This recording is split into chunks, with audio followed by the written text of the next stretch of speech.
26 जनवरी देश का गणतंत्र दिवस, हमारा पॉलिटिकल, लीगल और कॉन्स्टिट्यूशनल फ्रीडम। लेकिन सच सच बताना, क्या आप फ्री हो या ईएमआई के गुलाम हो?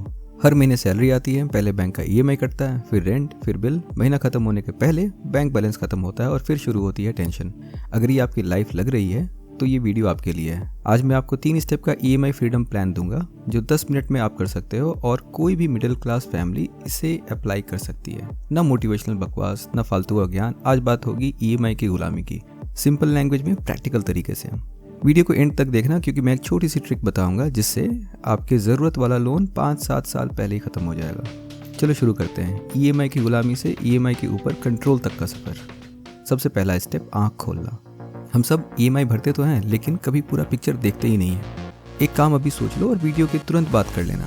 कोई भी एक कागज़ लो, फ़ोन का कोई नोट्स वाला ऐप खोल लो और उसमें लिखो लाइन नंबर 1, घर का ईएमआई कितना, बाइक या कार का ईएमआई कितना, पर्सनल लोन, क्रेडिट कार्ड का ईएमआई कितना। लाइन नंबर 4, बाकी छोटे मोटे जो भी कंज्यूमर लोन्स हैं, आपके फ़ोन, लैपटॉप, फर्नीचर, जो भी कुछ भी है वो सब।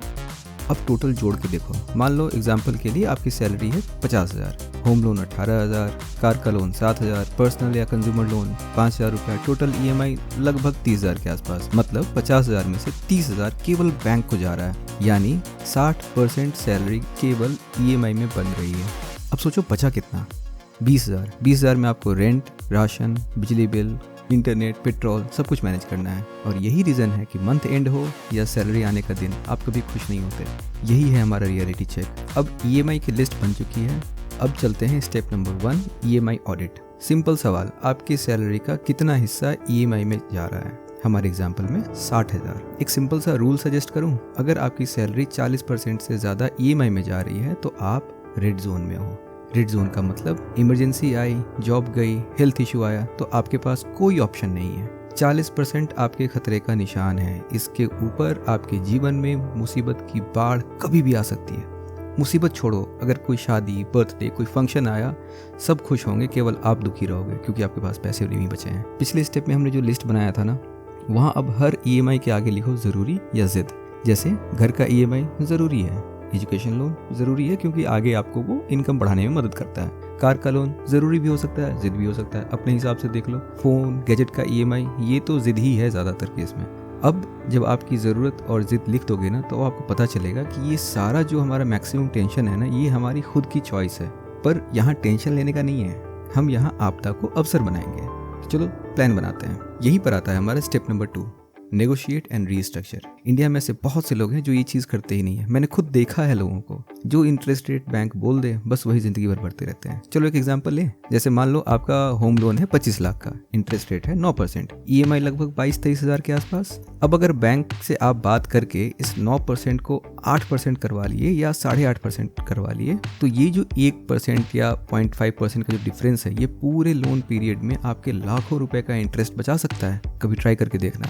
अपने बैंक से बात करो, इंटरेस्ट कम अगर नहीं करता तो दूसरे बैंक से बात करो और बैलेंस ट्रांसफर करने की कोशिश करो। अगर वो भी नहीं हो रहा है तो अगर आपके पास कुछ लमसम अमाउंट पड़ा हुआ है तो प्रिंसिपल का कुछ पार्ट जल्दी से पे कर दो। रिमेनिंग ईएमआई का पीरियड कम हो सकता है इससे। लेकिन एक चीज हमेशा ध्यान रखना कि सिर्फ ईएमआई कम दिखने के लिए लोन को बहुत ज्यादा लंबा मत बनाना, क्योंकि लोन का टाइम जितना ज्यादा लंबा होगा उतना ही ज्यादा आप इंटरेस्ट दोगे बैंक को। अब आप सोच रहे हो कि ये सब तो ठीक है, पर वीडियो की शुरुआत में जो तुमने बोला था कि वो एक ट्रिक बताओगे, यहीं पर आता है हमारा step number 3, 1 extra EMI every year. ये है ईएमआई की गुलामी का सबसे पावरफुल हथियार। हर साल एक एक्स्ट्रा ईएमआई। मान लीजिए आपका ईएमआई है 20,000 रुपया, तो एक नॉर्मल आदमी एक साल में 12 ईएमआई देगा, आपको 13 ईएमआई देना है, सिर्फ एक ईएमआई ज्यादा हर साल। अब आप बोलोगे ये पैसा आएगा कहाँ से? तो देखो, ऑफिस में काम करते हो, साल में एक बार बोनस आता होगा, वो यूज कर लो। आईटीआर फाइल करते हो, टैक्स रिफंड आता होगा, वो यूज कर लो। साइड इनकम शुरू करो ना यार, मोहल्ले में ऐसे बहुत सारे बच्चे हैं, ट्यूशन पढ़ा लो, वहां से पैसा आ जाएगा। चलो ये तीनों काम आप नहीं कर सकते, पूरे साल थोड़ा थोड़ा करके कुछ तो सेविंग हुई होगी ना,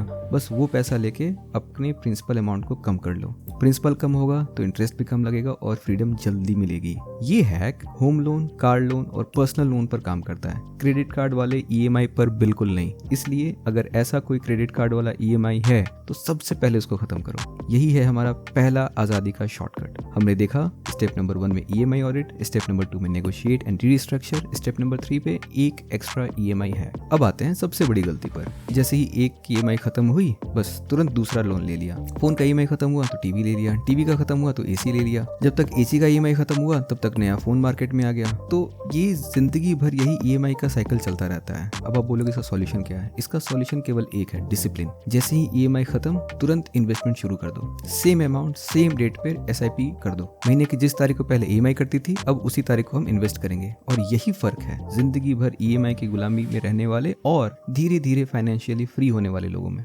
रिपब्लिक डे सिर्फ देश की गणतंत्र होने का रिमाइंडर नहीं है, ये रिमाइंडर है कि फ्रीडम केवल देश का नहीं हुआ था, ये हमारे फाइनेंशियल डिसीजन का भी हुआ था। पहले हम लोग अपनी कमाई का एक हिस्सा लगान के तौर पर अंग्रेजों को दिया करते थे, आज वही हिस्सा हम लोग EMI के तौर पर बैंक को देते हैं। तो आज ही अपना फाइनेंशियल रिपब्लिक डे डिसाइड कीजिए, वो डेट जब आप ये 3 स्टेप को सीरियसली फॉलो करेंगे। कमेंट में सिर्फ एक नंबर लिख के मुझे बताना कि आपका टोटल EMI कितना है, 18,000, 20,000, 15,000, 5,000 क्या है। मैं अगले वीडियो में कोशिश करूंगा उन्हीं नंबर के अराउंड आपके लिए एक रियल एग्जाम्पल लेके आने के लिए, ताकि आपका टेंशन कुछ कम हो सके, ताकि आपको लगे कि यहाँ कंटेंट सिर्फ जेनरिक नहीं है, सीधा आपके लाइफ से कनेक्टेड है। अगर आपको वीडियो हेल्पफुल लगा हो तो वीडियो को लाइक करके मुझे बता देना।